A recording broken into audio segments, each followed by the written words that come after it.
आज हमने क्या पढ़ा? प्रकृति उदासीनीकरण के बारे में हमें बताती है या उसका उदाहरण हमने आपको दिया है।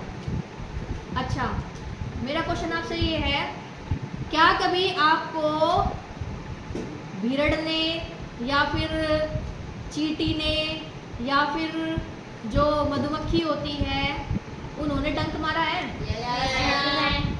डंक मारने पर क्या होता है? सूजन आ जाती है और वहां पर दर्द पैदा होता है। ठीक है, ऐसा क्यों हुआ? क्योंकि जो चींटी है ना, चींटी है या भीड़ है या फिर मधुमक्खी है, उसके डंक में मैथेनोइक अम्ल होता है। कौन सा अम्ल होता है? मैथेनोइक अम्ल। तो जैसे वो डंक मारेगी ना हमें, तो क्या करेगी? हमारी स्किन में, जैसे यहाँ डंक मार लिया, हमारे स्किन में, हमारी त्वचा में क्या करेगी? वो मैथेनोइक अम्ल को छोड़ देगी, जिसके कारण थोड़ी देर बाद ही क्या हो जाता है, वहाँ से हमारी त्वचा जो है वो सूज जाती है और हमें जलन महसूस होती है। अच्छा बताओ अब मुझे, त्वचा में अम्ल चला गया तो अब हमें क्या करना चाहिए? मेरा क्वेश्चन आपसे ये है, अक्षार लगा लेना चाहिए वहां पर हमें। Very good. तो अक्षारीय प्रकृति का हमें या तो कोलगेट लगा लेना चाहिए या फिर क्या करना चाहिए? बेकिंग सोडा सभी के घरों में होता है, उस बेकिंग सोडे का इस्तेमाल हमें कर लेना चाहिए।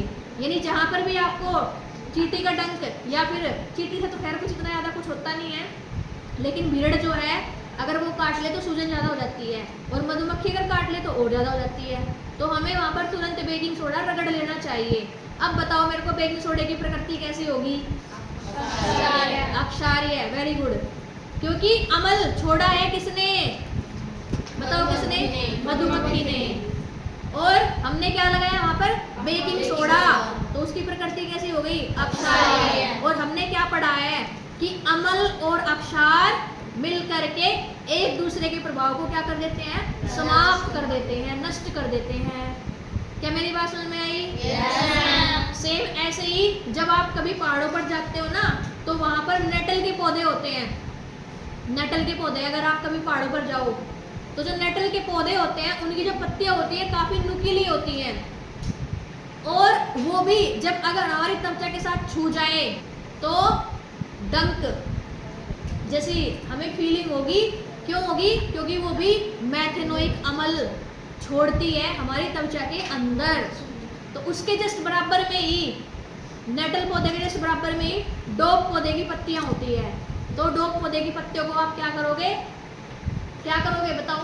जहाँ भीड़ नहीं, जहाँ पर नेटल के पौधे की पत्तियां हमें छू गई हैं वहां पर उसको रगड़ लोगे। अगर आप पहाड़ के ऊपर जा रहे हो तो डोब के पौधे की पत्ती भी रगड़ सकते हो। अगर आप भीड़ ने आपको अगर काट ले, क्योंकि वो भी तो अक्षारीय प्रकृति का है, बट यहाँ मैं पहाड़ों की बात कर रही हूँ। अगर पहाड़ों पर आप जा रहे हो तो डोब के पौधे की पत्तियों की प्रकृति बताओ कैसी होगी?